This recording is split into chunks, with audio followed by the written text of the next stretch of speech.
Hi everyone and welcome to another obscure Asian story. In the spring of 1999, the bustling city of Hong Kong was rocked by a gruesome crime that would later be known as the Hello Kitty murder.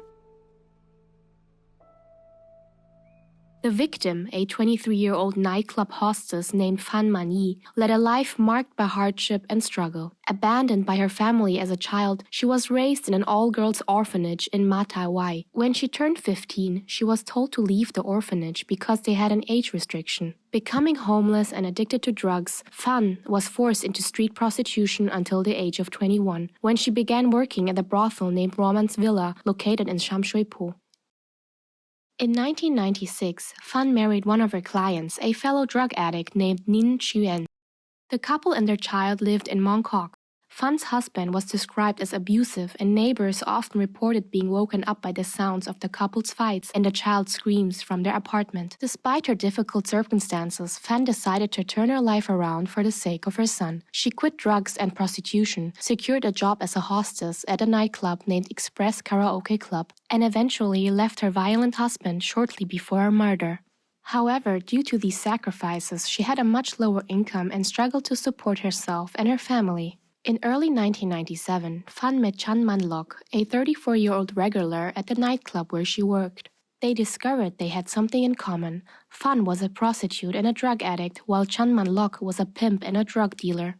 Her life took a dark turn when she stole around 4,000 Hong Kong dollars from the wallet of Chan Man-lok. When Chan discovered the theft, he demanded not just the stolen amount, but an additional $10,000 in interest. Fearful of his threats, Fan immediately repaid the stolen money, but needed more time to gather the rest. Unwilling to wait, Chan enlisted the help of his friends Leung Xing-chou and Leung Wai-lun to find Fan. In March 1999, they found Fan back on the streets, too scared to return to her former workplace.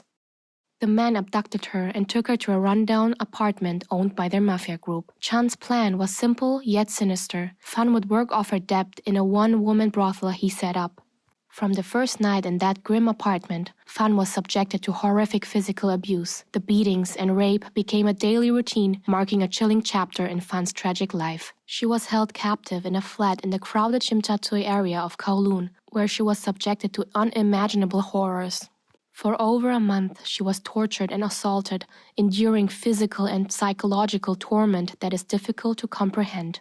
During this time, she was subjected to brutal torture and rape. She was beaten with household items and used as a punching bag. After enduring weeks of this horrific abuse, Fan Man-yee tragically succumbed to her injuries. But the horror didn't end there. The man put Fan Man-yee's body into the bathtub and started to cut pieces off and boiling them to get rid of the evidence. Her body was decapitated and her skull placed inside of a Hello Kitty mermaid plush, which gave the case its infamous name, the Hello Kitty murder. The case only came to light when a 13-year-old girl made her way to a Hong Kong police station in May of 1999. She told officers that for several weeks she'd been constantly plagued by the ghost of a woman who had been bound by electrical wire and tortured to death. The police initially dismissed her claims as nothing but dreams or teenage nonsense. However, their interest was piqued when she explained that the ghost was of a woman she had a hand in murdering. As it turned out, the 13-year-old girl was another victim of Chan. Following the child back to the flat in Kowloon district where the crimes took place, they discovered that the girl's dreams were very real nightmares. Inside the flat, they found an oversized Hello Kitty doll with the decapitated skull of Fan Man-yee inside.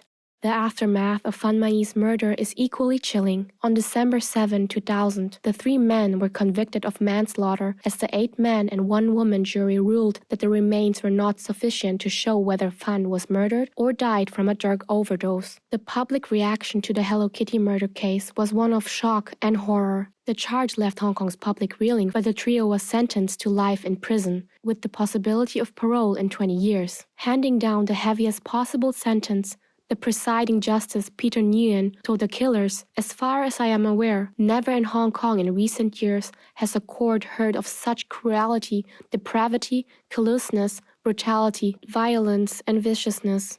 The murder shocked Hong Kong society and became a media sensation. Some experts believe that the Hello Kitty murder represented the realities of a violent decade. It is possible that a generation that had grown around violence and films that often glorified it came to see brutality as something that had a place in society.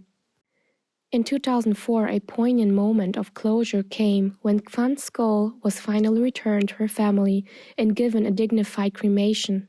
The haunting edifice that once housed the apartment where Fan was held captive was razed to the ground in 2012.